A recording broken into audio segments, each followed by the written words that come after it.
Hello and welcome to the podcast, Eye of the Beholder. I am your host, Dulce Crystal Ortiz. I am a certified clinical hypnotherapist. And in today's episode, we're going to be discussing, going into detail about a past life that I was able to experience during one of my sessions that I was able to do with a practitioner. And in that session, we were able to break a generational curse. Now, going a little bit into generational curses, it is believed that sometimes a lot of the blocks or repeated patterns that we seem to have within our family bloodline comes from, when they're negative, they're considered to be generational curses. It's something that we're just barely kind of going into and exploring in a way when it comes to the spiritual realm. But it's pretty interesting because it's something that I didn't even was aware of, to be honest, until later on in my studies and later on in also my own personal healing journey. So a little bit about myself. Being a hypnotherapist, a practitioner, I first started out by going to a hypnotherapist myself because I felt like there was not a lot of purpose that I had within my life at that point, and I wanted to explore where it was or what was happening that was causing me to sort of have these blocks. And I thought a lot of it was had to do with my mental state. Of course, everything works in conjunction with each other, right? The emotional, the psychological, the physical, spiritual. And us being the beings that we are susceptible and very sensitive to our environment, from where we came from, how we were raised, and even the people that we are associated with, that we're close to in a way. That's why there's that saying of, be careful with who you have around you, because it is very important. Energy, it is something that can be transferred and shared, whether you are consciously aware of it or not, but it's always present.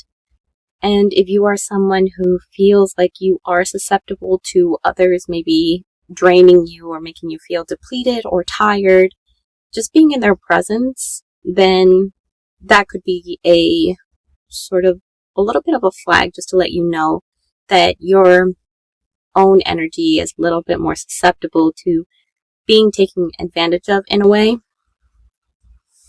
But yes, going back to generational curses, that's pretty fascinating, that concept, because it's not something that I think we have a lot of information on. It's something that's very much still up in the air, but I think a lot of the information that has come out seems to make a lot of sense. If you were to explore, again, going into curses in itself, a curse is something that is sort of plaguing the family, plaguing oneself, and how maybe they move through their life, or maybe how they are acting in certain relationships. Could be with siblings, could be with parents, could be with partners.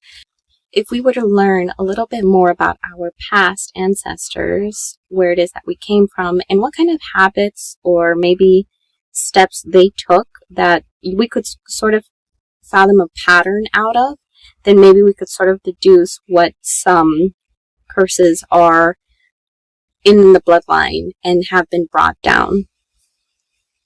So with today's story, I'm going to be talking as if it's a third person, in a third person way, even though a part of me does feel that this was a past life that I experienced, my soul experience, but I'm not entirely sure, because if the soul is able to reincarnate into different families and bloodlines, there is a possibility that maybe this story or this lifetime I was able to visit may not have been an event that my soul specifically went through. It could be maybe just something that, being in the state that I was in such a deep hypnoidal state, I could have been sensitive to maybe messages that were coming through from this bloodline. And it could be because, again, my soul is in this body in this lifetime. So there is a possibility that it was maybe a story or just the beginnings of a generational curse that was created. And I happen to be able to be witness to it because of the sensitivity that I have, my soul, and the way that I was able to go back to that place, if that makes sense. So when I was doing my therapy, I was doing it with a practitioner who's also considered very hypersensitive when it comes to a lot of messages and things coming through. So the information that I'm going to share, it's going to be an accumulation of what that practitioner was able to have or gather, as well as also my own information that I was able to gather. Before we get started, I do want to note that there is a little bit of a trigger warning because there is some violence that is depicted. This lifetime, when I was able to visit it, it was during the end of one of those family members' lifetimes. So it was associated with an act of violence, which does take someone's life. And it's not as, I'm not going to go in detail of it, but again, it is mentioned. So that is something to take into account. So that lifetime, he was a man who was, I want to say, the gist of the information that I was able to gather, that it's a beautiful time. It was back during, I want to say, the Mayan or Aztecs, their timeline. It was very beautiful. It was somewhere in like a very dense forest area. And jumping back into that timeline, it was interesting because some of the work that I was doing with the practitioner had to do with like unblocking a lot of programs that I had in my subconscious mind, and also a lot of energetic blocks that I was carrying within my body and its energetic pathways. So going into that timeline, I did notice that I was a man and a young man, a teen. But in that time period, he was considered to be already, an adult in a way. So he had a brother, an older brother, and he had a mother and a father. And the thing is, with his family, his father was, from what I could gather in some of the details, was that his father was the sort of like the chief that was in charge of the village and of the settlement that they had. And, being a chief as he was in a very high sort of social state in his village, of course, because he was the one that was in charge of everyone else and how, groups maneuvered and how they needed to hunt and gather and, be able to survive. But from what I understood, they had two sons, which was him, the younger teen, and then he had an older brother who wasn't that much older than him, but of course he was the firstborn. So the story went like this. In their village, they had a lot of respect and they held in a high regard the men who were able to hunt. And the reason for this was because that's how they were able to survive in that time, is by what the men were able to hunt and to bring back to the village. And, again, they were also able to use the skins for, felts and bedding and pelts and things like that. So the village in itself had a high regard for had a high regard for the men who went to hunt, because they were seen as the men who kept everyone alive, in a sense.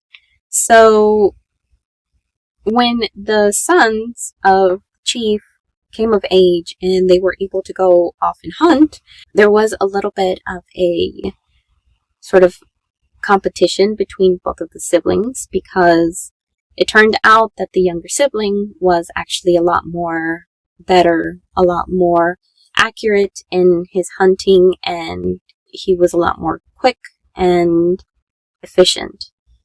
Whereas the older brother, he was good at hunting, he was good at what he did, but again, the younger brother sort of outshined him in a way.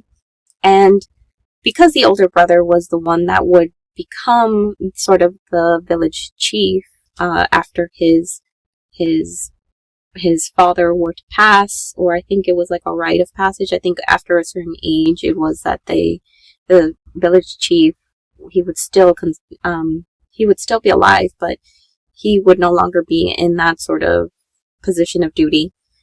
And before the older brother came into that position, though, many of the villagers were beginning to sort of doubt his ability to be a good leader, because they associated hunting and being able to hunt very well as also being sort of a good leader. So that was just some of the, biases that were going on in the village in that time period. So again, the older brother, he knew that his younger brother was very good at hunting, and he far exceeded anyone in his age range, and he exceeded even himself, the elder brother. So there was a little bit of competition between the older brother and the younger brother, even though they were both doing this for the village and being able to gather food. There was a little bit of a friction going on between them. There was sort of notion of envy and jealousy that was beginning to sort of form within the older brother. And the younger brother, because he was younger, he did view his eldest brother as, someone who was very capable. He saw his older brother as someone who, he did everything perfectly. And when the younger brother felt sort of the praise of the villagers and even of his own parents, that he was in some ways exceeding his brother in the hunt, he sort of mocked his older brother, but he did it, as siblings do in a way. It's not that he thought that he was better than his older brother. It's that he just wanted to sort of rub it in his older brother's face that, like, hey, like, I'm good at this and I'm better at it, and other people notice it. And, I'm not always the last one. That's the way that he was viewing it, the younger brother. But turns out that the more that he did that, it ended up creating a negative emotion within the older brother, because the older brother wanted to be good at everything, and he wanted to be seen as a great leader someday, which he knew he was going to take that position. So time went on, and there was a bit more of a praise and respect in a way for the younger brother because of his hunting abilities. And this started to create a lot of friction between the siblings. Mainly the older brother. He, again, took this as sort of like a fault to his character of maybe he wouldn't be enough, he wouldn't be good enough to be the chief of the village. So he was taking it very much to heart. And he began to create this rage and this jealousy and envy towards his younger brother. And it all came to a head one day when they went out on a hunt, and it ended up being only both of them that time. The younger brother believed that his older brother, he held a lot of respect for his older brother. He loved his older brother. He saw him as the chief of their village, the future chief of their village. So he held his older brother in a lot of respect and high regard. And in that time period, in that community, he believed that his brother, there was loyalty, and that his brother would always be there to protect him and take care of him. Same as he would do for him, because that's how you survived. By protecting each other and being strong in your community. So when they went out for a hunt one day, they went on their own, and that in itself seemed kind of odd. But it was the older brother that wanted to go on this hunt, and he pushed his younger brother to go with him, even though he was not very much okay with it because it was dangerous. Again, you survived because you were in a community, you worked in groups, and with just 2 people, yes, that is safer than just one, but he wanted to go with more. But his older brother said that they wouldn't go far and that there was a lot of game in a vicinity that he knew of, and he didn't want to startle them, so he wanted to just take his younger brother, knowing how good he was, that he was sort of the best hunter in the village. So his brother decided to go with him, again, because he trusted his older brother. This is his family member, and he had no reason to believe or think otherwise. So then they ended up going into the forest, and they were on their own, and the younger brother began to sense that something was not right because they just kept traveling, and the elder brother it seemed like he had an intention of where he was going, but whenever the younger brother looked around, he didn't notice like any when you're hunting, you have tracks, and like how to track down an animal. So the younger brother noticed that there weren't any tracks around the area that they were going. So he began to suspect that something wasn't right, or maybe the elder brother was hunting something else that they normally don't, and he just couldn't see it. So, he was just trying to make up excuses as to why his intuition was telling him something was not right. But he continued on because he respected his elder brother and he wanted to do right by him. So they went further into the woods or into the forest. At one point, the elder brother told the younger brother to go forward, and because he was checking on, his hunting gear. And the younger brother went forward, and when he did, he had his older brother behind him, and he noticed that there was it was as if his older brother just disappeared when he walked forward. It seemed like there was no noise. Like all noise left the area as soon as he began to walk forward. He took a few steps forward, and then when he turned around to see what was going on, to see if his brother was even there anymore, that's when his brother had pretty much gotten into position behind him, and he had a hunting knife, and he decided to attack his younger brother. His younger brother, of course, was just in shock, because how could he have ever imagined that his older brother would do what he was doing now, or if he would even concoct such a plan to do it. And he had plunged the hunting knife into his heart, where his heart is. And when that happened, he was in such shock.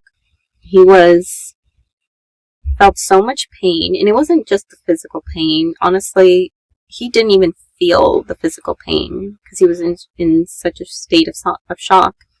What he sensed more than anything was just such a sadness and the betrayal of his brother, and just a betrayal of like one of the people that he loved the most and he respected the most, and he just didn't understand why his older brother did this.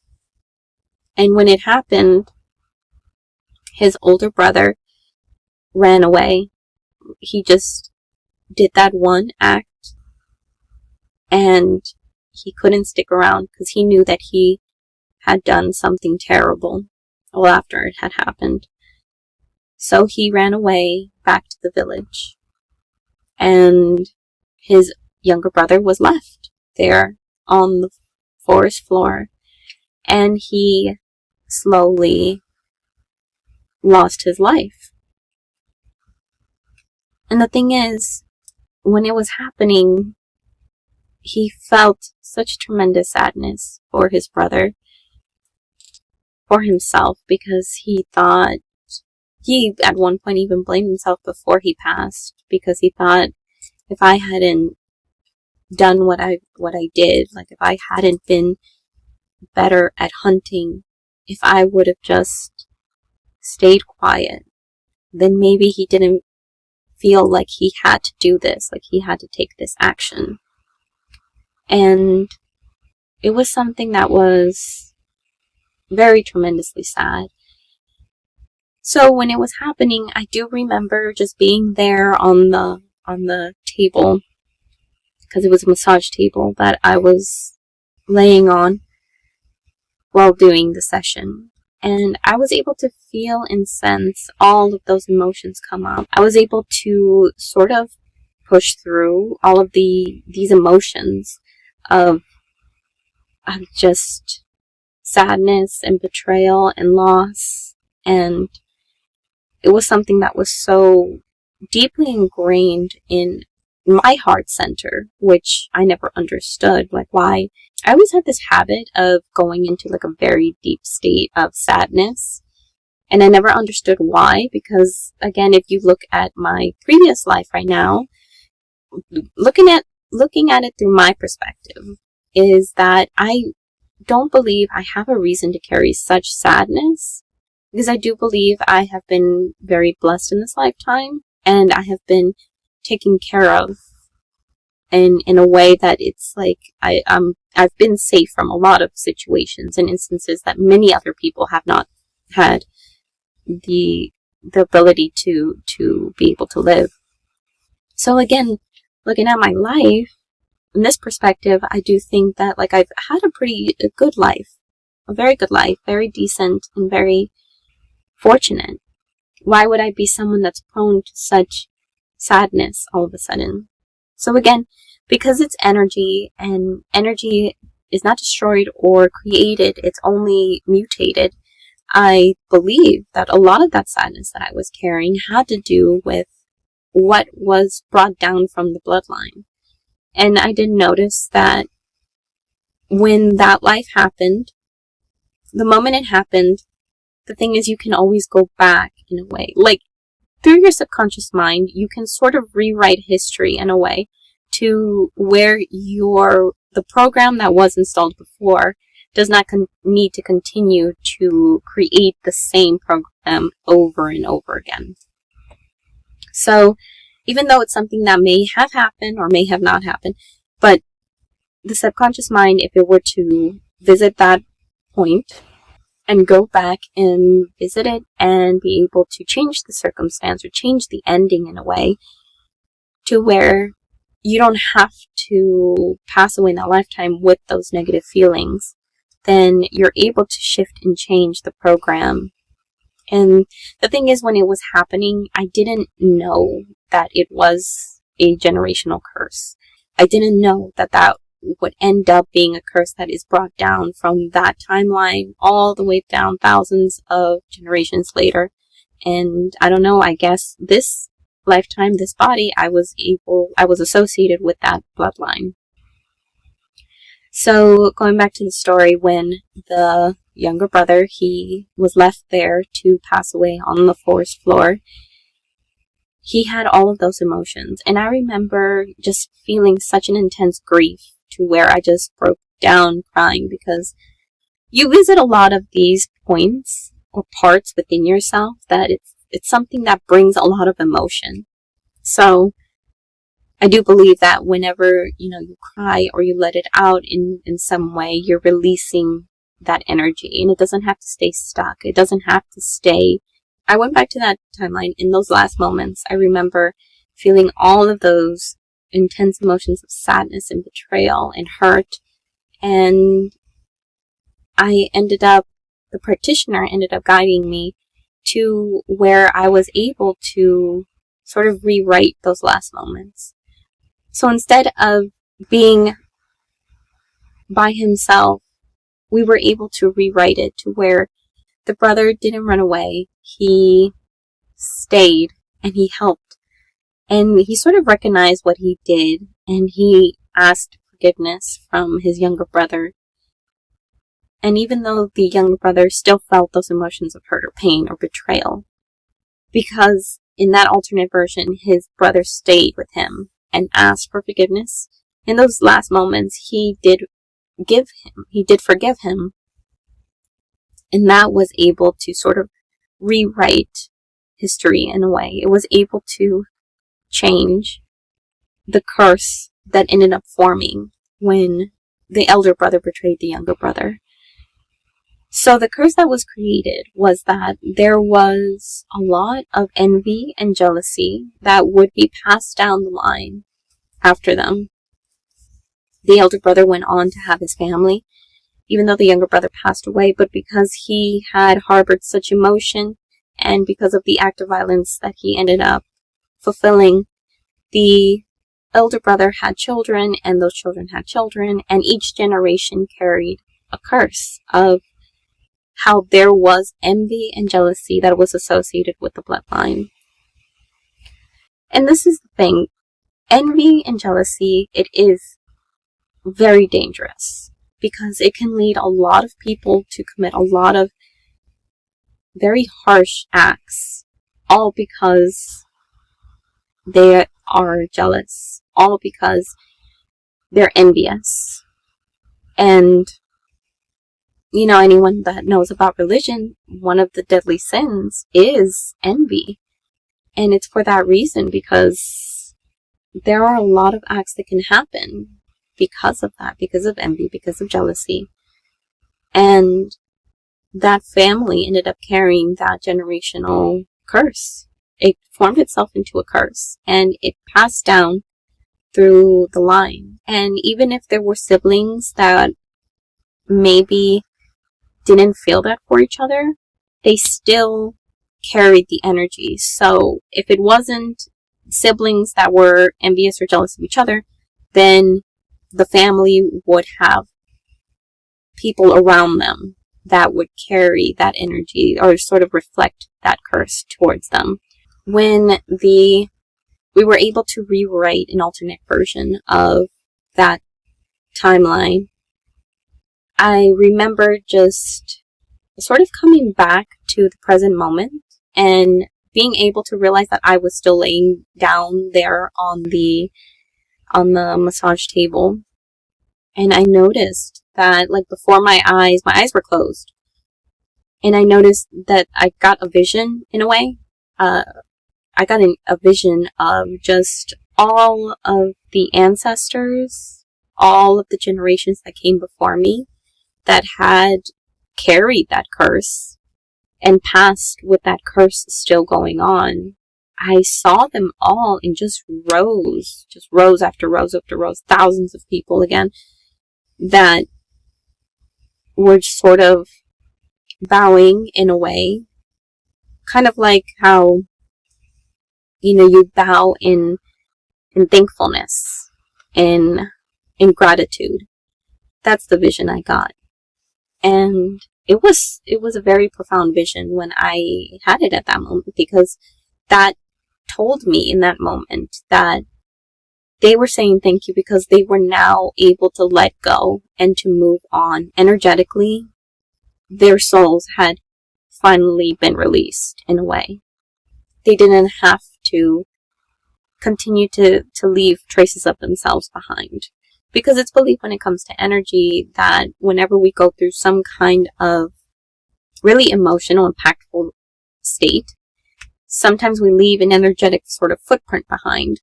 When I saw that vision of all of those family members that came before me, and there were so many that I could just see like the lines of them, and it was all of them, the different generations, and like it was interesting because it's like you can see the different styles, you can see like how in each generation was viewed and how, you know, they were because of society at that time.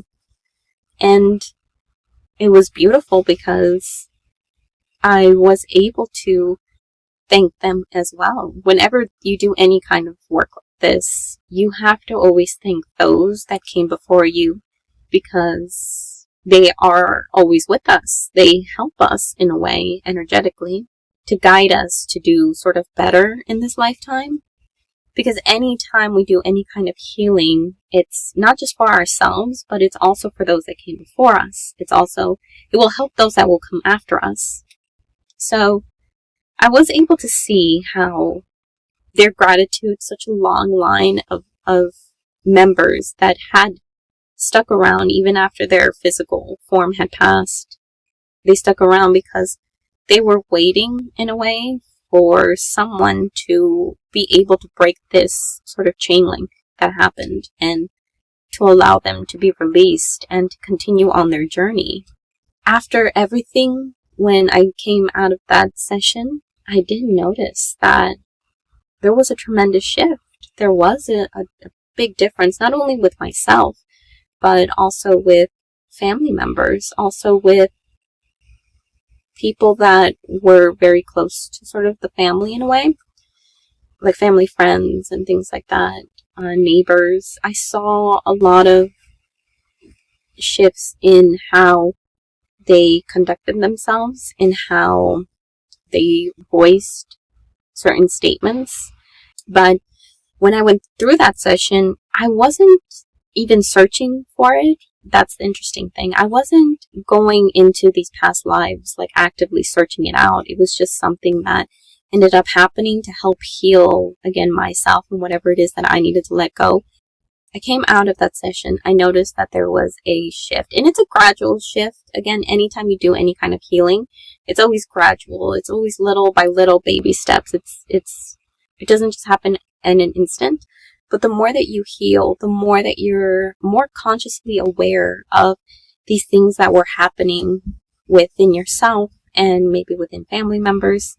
And I did notice that there was a tremendous difference, that especially with family members, I want to say there were a lot of family members that I saw that whenever they shared any kind of information, personal information, the way it was worded always felt as if they wanted other members to be, again, sort of envious of them or their lifestyle or their trip or whatever it is that, they were able to win an award or this or that.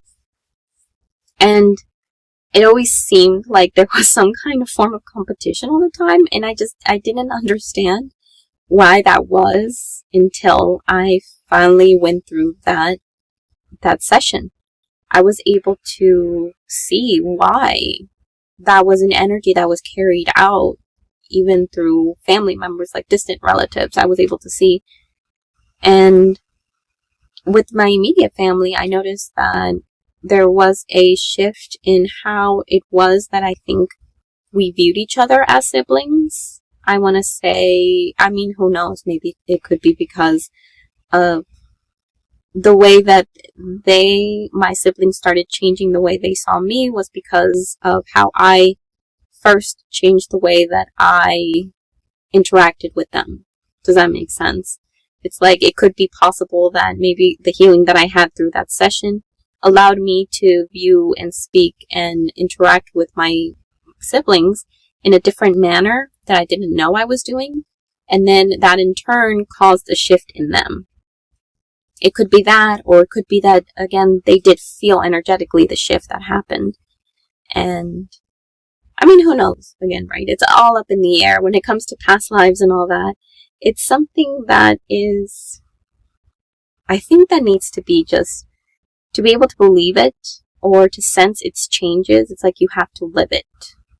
And that's the beauty of, I think, doing, a lot of self-work and self-healing, is that you are able to have these experiences, and they're not always planned.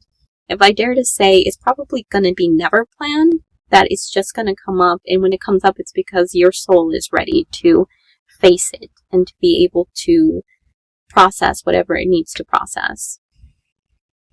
So a lot of the change that I had after that, I've noticed, is that the tremendous sadness that I always had, sort of like a background music record in a way. It was always like just tremendous sadness. And I never understood why. And I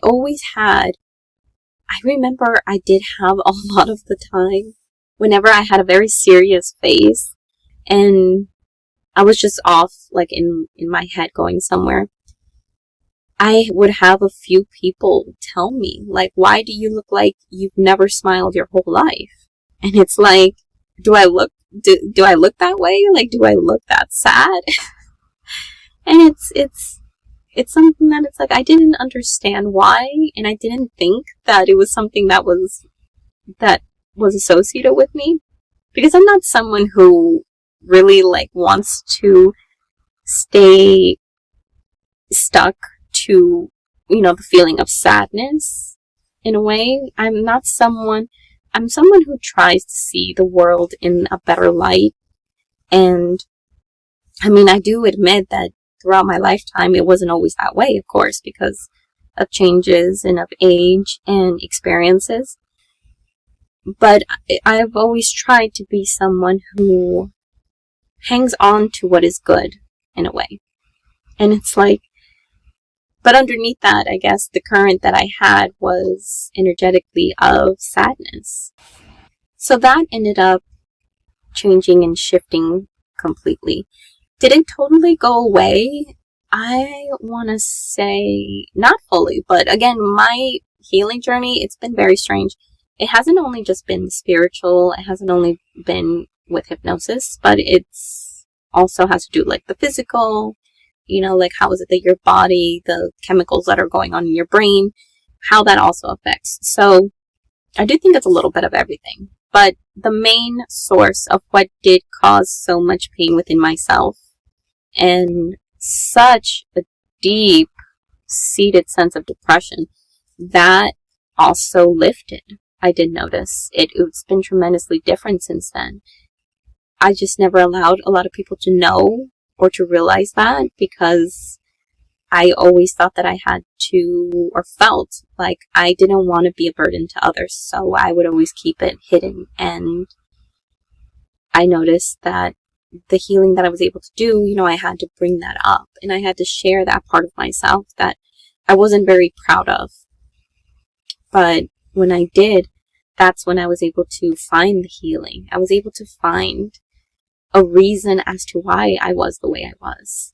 And that helped so much. It really was a beautiful experience. And even though it seemed sad and it seemed tragic, at the end of the day, I do think that every experience, it is good or bad depending on the perspective of oneself.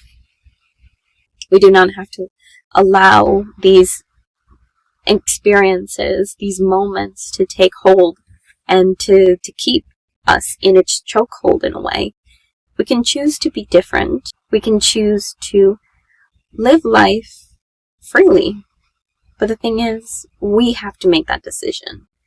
And we have to face those parts of us that maybe cause us shame, cause us grief, that when we actually pay attention to it, really brings out a lot of negative energy or emotions within us.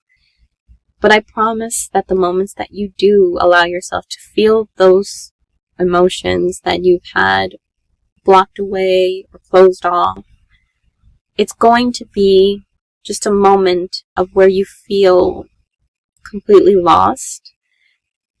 But after that feeling goes away, you can heal. You make room for something better, something different. And that is the beauty of being able to allow yourself to heal, to let go, and to be able to live life and be in the present moment. Because a lot of the times when we aren't present or we disassociate, it's because that is a coping mechanism. Even though it is something that is used to help us cope with the moment, it's not always the healthiest or best way to live life. Living life means that we have to experience the full range of emotions. But when we're able to find balance in healing, that's when things really do change. That's when things become, we can live life totally differently from what we have known it to be. And that is, I guess, a big purpose as to why I did create this podcast was to be able to bring that knowledge forward and to help others understand that you're not alone and you're able to feel peace. You're able to be present and you're able to enjoy life. And you can do that. All you need to do is just ask for help. Just reach out. With that, we do come to an end of our story time for this episode on generational curses.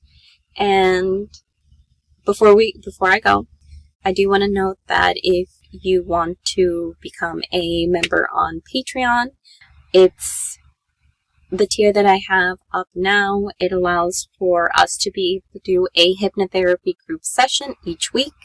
Or if you like to maybe have a one-on-one session, I also have that available in my website, which I will have linked down below. If you would like to have your own Flower of Life t-shirt, I have these available.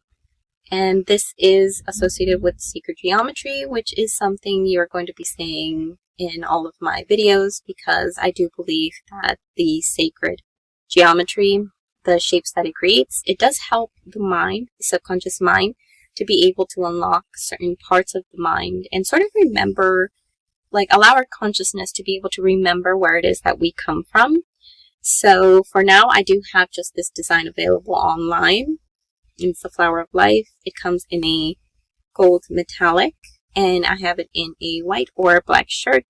This is a t-shirt, but I had it modified to my preference. So if you feel like you would also like to share any stories that you may have experienced in your healing journey, like any trippy experiences that you can't really explain, but it was just something that maybe you experienced, I would like to know. If you would email me or comment down below, whatever it is that you prefer. I would like to gather that information and just to see what it is that people have been able to experience, because everyone has their story, and each soul has their own course, their own path that they're taking. So I do like to see what it is that other people have experienced and how intense it was, or what helped change them or bring them relief. So if you would like to share those stories, I'm very much open to that as well. And with that, I hope to see you next Tuesday. Have a great week.